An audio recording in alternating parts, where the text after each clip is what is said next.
Assalamualaikum warahmatullahi wabarakatuh. Perkenalkan, nama saya Muhammad Andriansyah, NPM 14031716. Di kali ini saya akan menjelaskan mengenai aplikasi statistik Bose-Einstein, yaitu radiasi benda hitam.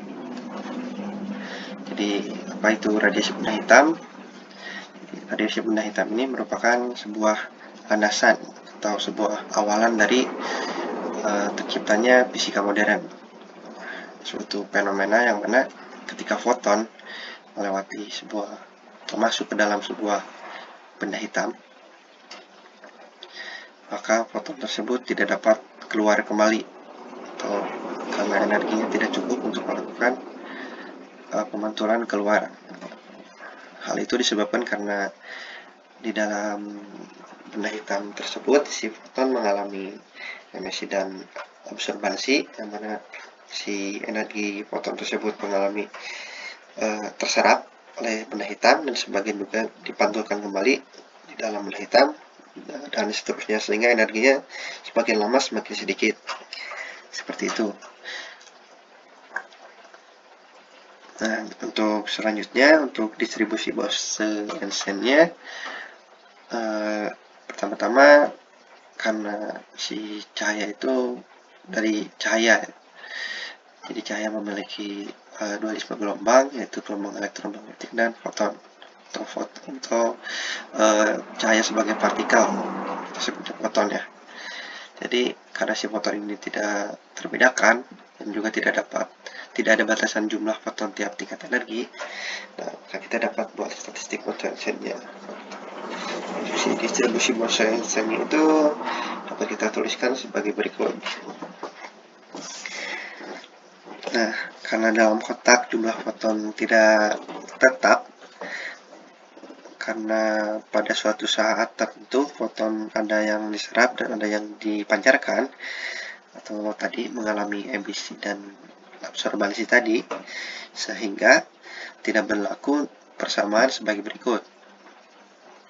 Nah, karena tidak berlaku persamaan sebagai berikut, maka kita dapat kita sederhanakan si distribusi Bose-Einstein-nya menjadi delta NJ sama dengan GJ per eksponensial negatif beta epsilon J negatif 1. Jadi untuk selanjutnya kita akan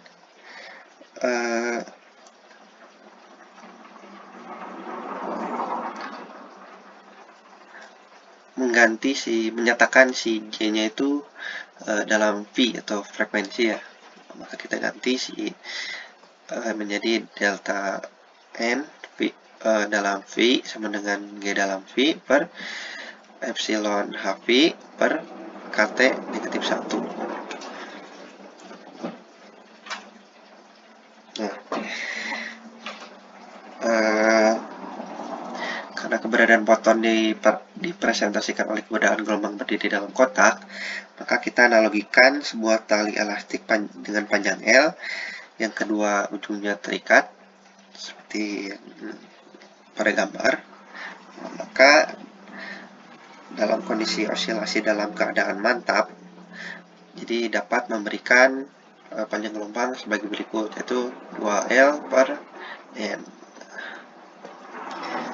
Kemudian kita tuliskan untuk si kotak 3 dimensi, maka si N pangkat 2-nya, jadi untuk 3 dimensi, N pangkat 2 sama dengan NX pangkat 2 ditambah NY pangkat 2 ditambah NZ pangkat 2 sama dengan 4L pangkat 2 per lambda. Atau bisa kita tuliskan si lambdanya sebagai, jadi kita ganti di 4L pangkat 2 per C pangkat 2 dikalikan dengan V pangkat 2.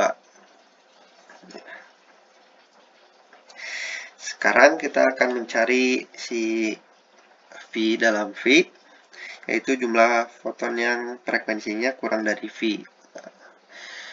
Untuk jumlah foton yang frekuensinya kurang dari V dapat kita tuliskan sebagai berikut, yaitu 1/8 volume bola atau sama dengan 1/8 dikalikan dengan 4/3 pi R pangkat 3, atau kita tuliskan lagi, kita sederhanakan menjadi 4 per 3 dikali VL pangkat 3 per C pangkat 3 kalikan dengan V pangkat 3.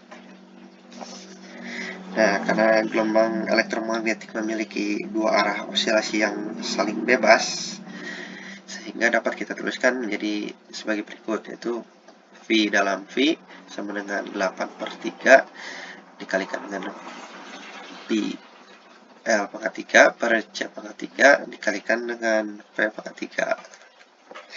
Untuk jumlah keadaan frekuensi antara V dan V ditambah delta V, maka kita tuliskan sebagai berikut, yaitu G dalam V sama dengan omega dalam V.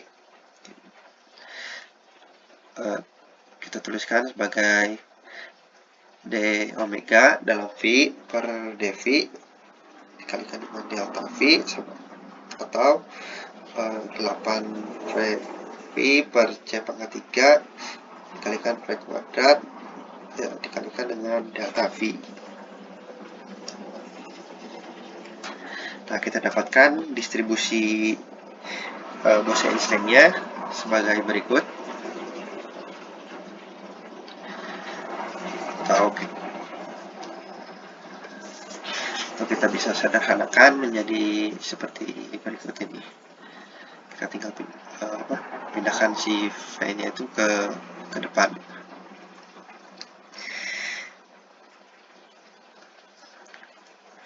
Karena energi setiap foton adalah Hv, sehingga tiap satuan volume dari foton memiliki frekuensi antara V dan V ditambah delta V atau rapat energi spektral, maka kita dapat tuliskan menjadi sebagai berikut, seperti ini. Atau yang dikenal sebagai rumusan Planck ya, kita dapat 8 pi Hc per lambda pangkat 5 dikalikan dengan 1 per epsilon eksponensial Hc per delta Kt negatif 1 dikalikan dengan delta T seperti itu. Nah, ini untuk karena si energi tiap satuan volume dari foton yang memiliki panjang gelombang antara delta dan delta tambah delta lambda, maka kita dapatkan grafik sebagai berikut ini. Jadi ketika panjang gelombangnya semakin pendek, maka energi yang kita dapat, energi yang diperolehnya itu semakin besar, atau energi yang dihasilkan itu semakin besar, seperti dilihat pada grafik tersebut. Sekian, terima kasih untuk penjelasan kali ini. Mohon maaf apabila ada kesalahan. Wabillahi taufiq wal hidayah. Wassalamualaikum warahmatullahi wabarakatuh.